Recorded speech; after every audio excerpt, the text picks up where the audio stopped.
Hola queridos amigos, muy bienvenidos a nuestro canal Enseñanza Bíblica.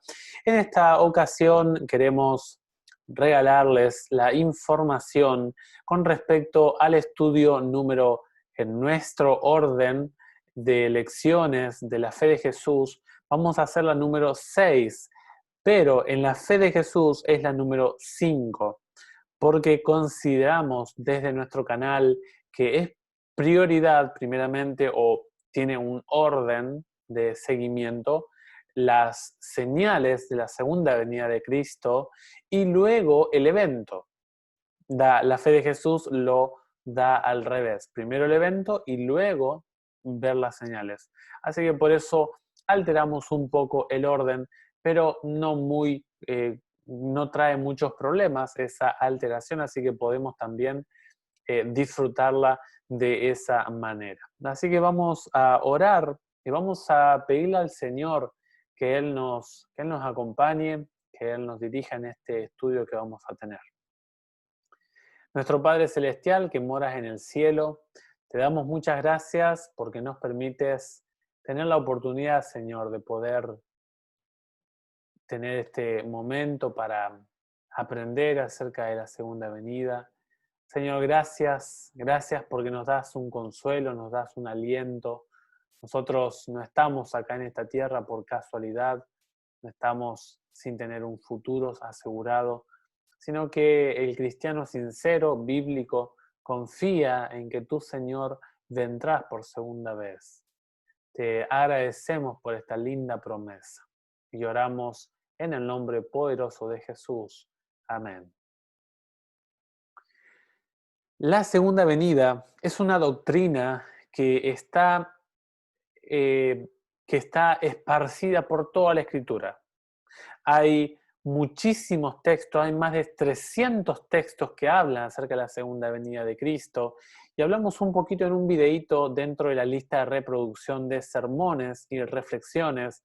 Allí hay un tema que se llama ¿En qué tiempo vivimos?, donde hablamos otros aspectos de la segunda venida de Jesús y hablamos acerca de un poquito más en la profundidad de algunas palabras o frases que no vamos a poder tocar en este estudio ya que no lo queremos hacer muy extenso.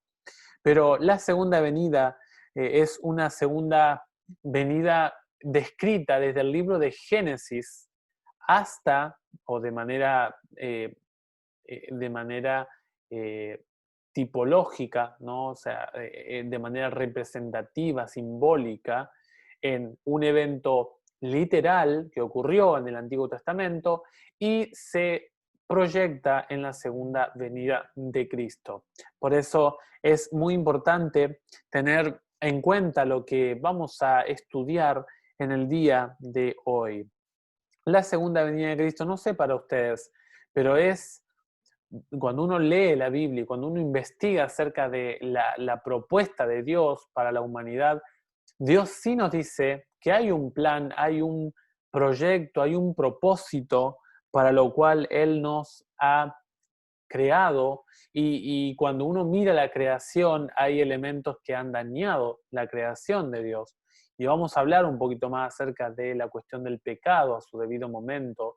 Y cuando uno mira esto, uno tiene la necesidad de preguntarle a Dios, Señor, ¿este era el plan que tú tenías para la humanidad? ¿Este era el proyecto que tú tenías, oh Dios, separado, apartado para la raza humana en toda su existencia? Bueno, vamos a encontrar que no era el plan de Dios y vamos a hablar más adelante acerca del origen del pecado y origen del mal. Pero sí vamos a enfocar hoy que Dios tiene la honestidad para hablarnos de un fin del mundo. Dios sí nos dice que hay una propuesta de cerrar un ciclo con la raza humana. Dios tiene una culminación de los eventos que van a sucederse aquí en la Tierra, en el planeta Tierra. Es decir, hay de parte de Dios un plan maestro por excelencia que lo viene anunciando y hoy en día es muy atacado este plan, esta propuesta de Dios, porque obviamente que el enemigo no quiere que nosotros sepamos al respecto. Así que vamos a estudiar un poquito la segunda venida de Cristo Jesús. Si ustedes miran en la lección, van a ver que hay 7 preguntas, aunque sea vamos a hablar unas 4 en esta primera porción. La maravillosa promesa que hizo Jesús, ¿cuál es? ¿Cuál es la maravillosa promesa? Y esto es algo que es algo muy personal, que cada uno puede optar por creer o no esta promesa. Y vamos a ver algunos elementos de la promesa de Cristo. Jesús le dijo, si ustedes miran allí el video en qué tiempo vivimos, hablamos un poquito más del contexto de este capítulo, pero en resumidas cuentas es un capítulo cargado de tristeza. ¿Por qué? Porque estos dos grupos, o sea, el grupo de los discípulos y el Señor Jesucristo y todo el plan de salvación que estaba propuesto por el cielo para la raza humana, los dos grupos se encontraron en este momento en una charla muy íntima. Juan, desde el capítulo 13 al 17, describe los últimos eventos en la última semana del Señor Jesús. Y uno de esos eventos es en la última cena. Esto se compagina en los eventos de Mateo 26. Y vamos a ver que Jesús tiene una charla muy personal con sus discípulos, con sus apóstoles. Y por un lado los apóstoles escucharon decir los labios de Cristo que Jesús se iba a ir. Y por otro lado, Jesús iba a comenzar el sendero sangriento del Calvario. O sea, un evento muy sublime en la Escritura. Un encuentro muy sensible ante el contexto en el cual se dicen estas palabras. Y el corazón de los discípulos, después de pasar 3 años y medio con el maestro, saber de que ese maestro no iba a estar más con ellos, le causó una angustia tempestiva. Y ahora Jesús le va a decir estas palabras de aliento porque Jesús sabía de la situación, de la condición, de cómo se habían sacudido las emociones de los apóstoles. Dice Juan capítulo 14, versículos 1 al 3. Dice, no se inquieten, crean en Dios y crean también en mí. En la casa de mi padre hay muchas habitaciones. Si no fuera así, se lo habría dicho a ustedes. Yo voy a prepararles un lugar. Dice, y cuando haya ido y les haya preparado un lugar, volveré otra vez para llevarlos conmigo, a fin de que donde yo esté, estén también ustedes. El primer versículo, Jesús trabaja en la fe de los discípulos. Jesús habla del depósito, de la fidelidad, de la entrega, de la confianza, de la disposición de ser leal a lo que Jesús estaba diciendo. Le dice, Dios les ha prometido que iba a mandar a su Hijo en su primer venida. Y yo ya estoy aquí y yo les confirmo que voy a volver por segunda vez. Si ustedes creen en el Jehová del Antiguo Testamento, créanme a mí. Créanme a mí porque yo les confirmo, les garantizo, les ratifico que lo que Dios dijo va a ser así. Y ahora Jesús le va a empezar a hablar de que hay un deseo de parte de Dios para los discípulos y para todo el grupo cristiano que espera, que anhela la segunda venida de Jesús. Jesús le dice, en la casa de mi Padre hay muchas habitaciones. Si ese lugar no existiera, yo también se los diría, dice Jesús. Yo les sería honesto a ustedes, les sería sincero, no les andaría con mentiras. Por eso me gusta este texto, porque Jesús les habla al corazón de los apóstoles. Jesús no anda con mentiras en estas palabras, todo lo contrario. Jesús dice, si no fuera así, si esto no fuera real, yo se los habría dicho a ustedes. Es decir, yo les hubiera contado, miren, muchachos, no hay un lugar para ustedes en el cielo. No hay posibilidad de lo que el sacrificio que hice, no alcanza para que ustedes vayan al cielo. Jesús lo hubiera dicho, porque Jesús no miente. El apóstol Pablo en Hebreos 13 dice que Jesús es el mismo ayer, hoy y siempre. O sea, Jesús no va a mentir, Jesús no puede mentir. Por eso Jesús le dice, yo voy a prepararles un lugar. Ahora la pregunta es, ¿por qué se fue Jesús? ¿Qué está haciendo Jesús ahora? Porque Jesús prometió que iba a venir, prometió en el Antiguo Testamento que iba a vivir una vida santa, prometió que iba a entregar su vida por la humanidad y luego prometió que iba a resucitar. Allí, por ejemplo, en Job 14 se habla de esto, en Job 11 se habla de la resurrección. O sea que ya en el Antiguo Testamento se habla de la resurrección, de manera muy limitada, obviamente, pero se habla. Es decir, que todos los pasos de la vida de Cristo, su ministerio, ya estaban declarados. Ahora, nos falta información para pensar lo que está diciendo Jesús. ¿Por qué Jesús se fue? Jesús, ¿qué está haciendo ahora? ¿Cuál es la función de Cristo en el cielo? Y Jesús ahora dice, ¿no? Cuando haya ido y les haya preparado un lugar. O sea, cuando les haya, mientras yo preparo un lugar en el cielo, ustedes en sus vidas prepárense aquí en la tierra. Y esto es algo muy interesante porque dice, volveré otra vez para llevarlos conmigo. La pregunta es, si Jesús promete, si Jesús promete que nos va a llevar con Él, ¿por qué la gente cree que cuando nos morimos vamos a la presencia de Dios? Jesús está diciendo que la gente que fallece no se va a ningún lado para encontrarse en la presencia de Dios, para encontrarse con la persona de Dios. Lo vamos a hacer a esto en la segunda venida de Cristo. No hay otra, porque dice, para llevarlos conmigo. O sea, si yo cuando me muero me voy a la presencia de Dios, entonces este versículo no tiene sentido. Esta promesa sería innecesaria. ¿Para qué va a venir Jesús si yo ya con la muerte es el conducto, es la herramienta, es el medio por el cual yo llego a Dios? Para mí no tiene sentido. Por lo tanto, tiene que haber otra explicación al respecto de cuando alguien entra en el periodo de la muerte. Jesús dijo, dice, a fin de que donde yo esté, estén también ustedes. El plan de Cristo de volver, queridos amigos, queridas amigas, es para que usted y yo habitemos en su presencia.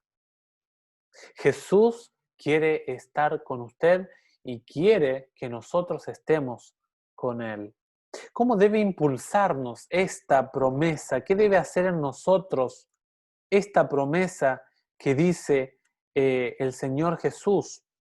Bueno, allí en la carta del apóstol Pablo a Tito se habla de que, y esto lo hablamos un poquito más en el video, ¿sí? Mírenlo al video que les va a ayudar en este sentido, no podemos hablarlo todo acá, pero la Biblia dice que en los versículos Tito 2, por ejemplo, 11, dice que la gracia de Dios se ha manifestado para todos.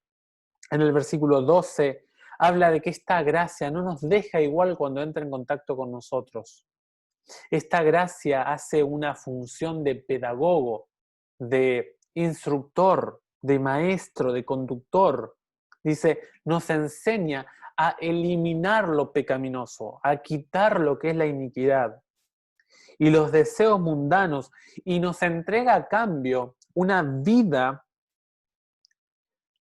presente con sobriedad, o sea, estar atento a las señales, a los eventos, justicia, la vida de justicia y una vida moral, una vida piadosa, la piedad. Y dice, mientras aguardamos la feliz esperanza y la manifestación de la gloria de nuestro gran Dios y Salvador, Cristo Jesús. El apóstol, aquí Pablo está hablando de que mirar el futuro, sabiendo de que va a venir Cristo Jesús, nosotros obtenemos un impulso, una perspectiva diferente de la vida, que la gente que no cree, que está bien, cada uno puede creer o no creer lo que quiera, ¿no? Pero la gente que cree, el cristiano que se aferra, va a pasar esta vida atravesando el dolor de manera diferente. Es muy importante entender que este versículo debe ser el propulsor para nuestra existencia, debe ser el motorcito que nos lleva a vivir de manera diferente. Miren, si nosotros no tendríamos, al menos a mí me pasa, no sé a ustedes, si yo no tendría la promesa, la esperanza de la manifestación gloriosa de nuestro gran Dios y Salvador Jesucristo, no hay razón de la vida cristiana. Porque muchos diríamos, sí, pero Él fue fiel y se murió y ¿qué? Ya acabó.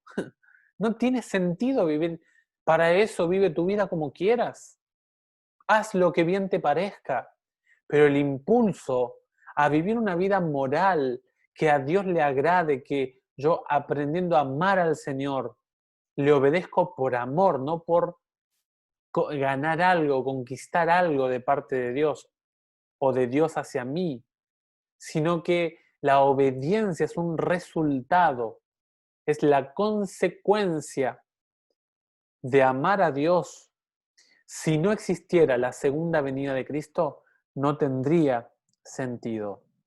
Por eso dice aquí el apóstol Pablo, aguardamos la feliz esperanza. Queridos amigos, la muerte, el dolor, la angustia, a la luz de la segunda venida de Jesús, nos trae un refrigerio emocional. Estoy seguro, miren, yo les propongo que ustedes hagan el desafío, hagan el análisis, observen cómo mira el dolor un cristiano y luego hagan la observación de cómo mira a alguien no cristiano.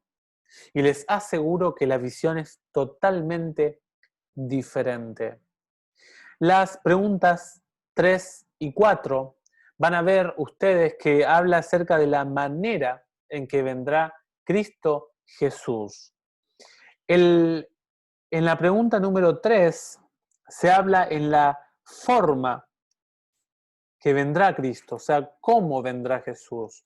Y esto es algo que hablamos también en este video, porque hay algunos que creen y lo siguen sosteniendo, que Jesús venía en tal o cual fecha.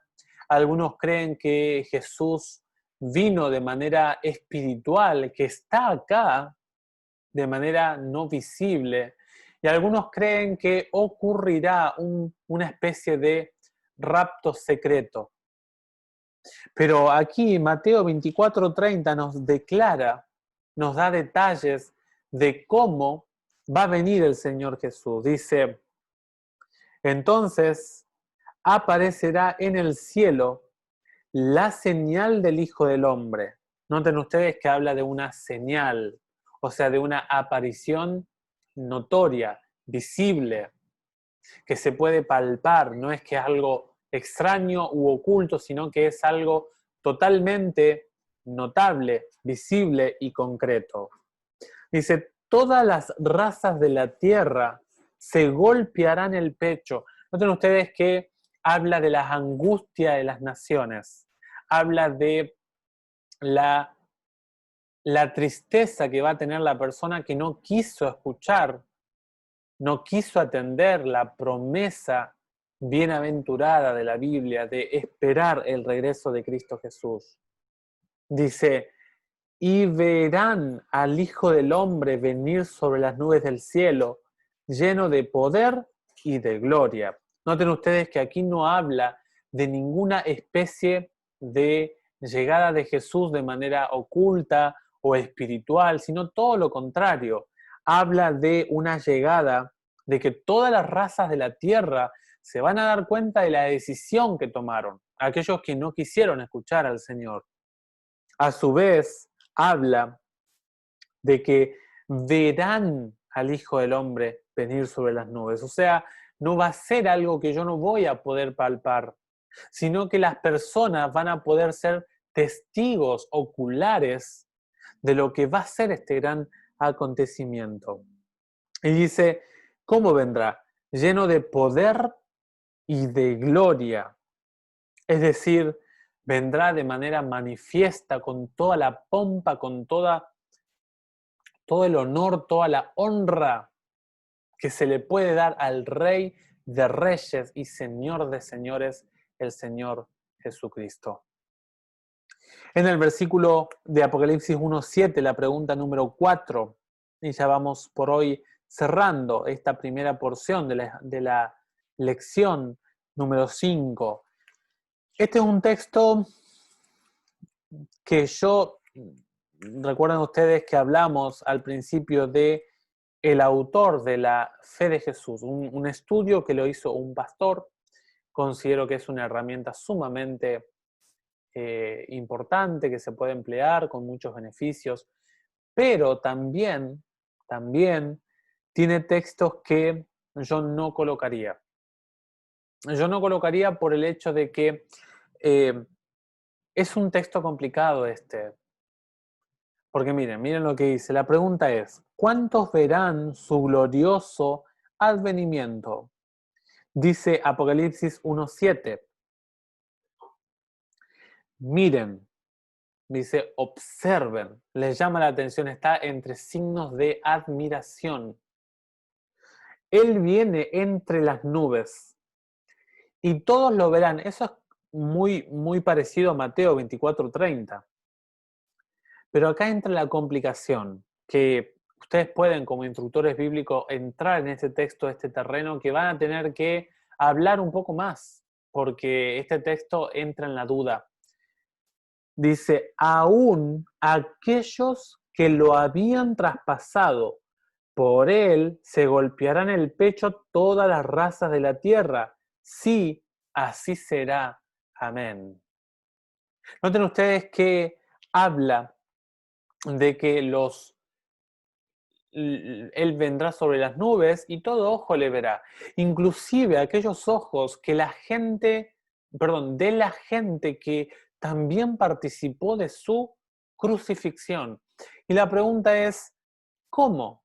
¿Cómo van a ver estas personas al Señor Jesucristo viniendo, llegando a la tierra en su segunda venida, si ya están hechos polvo en la sepultura? O sea, no hay ni rastro de ellos.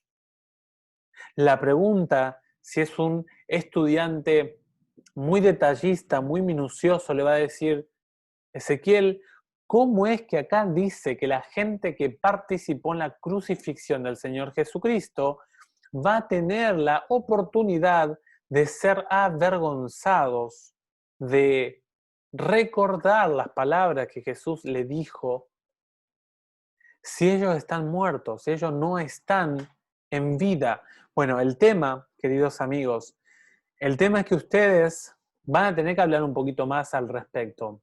Lo que la Biblia dice es que antes y lo que vamos a ver hoy, que va a haber una resurrección general, antes de esa resurrección general, que es post venida de Jesús, post llegada de Jesús aquí a la tierra, hay una resurrección especial, como se le llama, o parcial.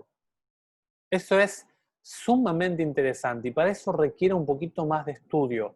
Si por allí quieren algún videíto específicamente esto, solicítenlo y podemos armar algo pequeñito para orientarlos un poquito al respecto. Pueden leer Mateo 26, allí Jesús habla a partir del texto 60. A su vez Daniel 12 habla de esto, que algunos van a resucitar para vida o para muerte.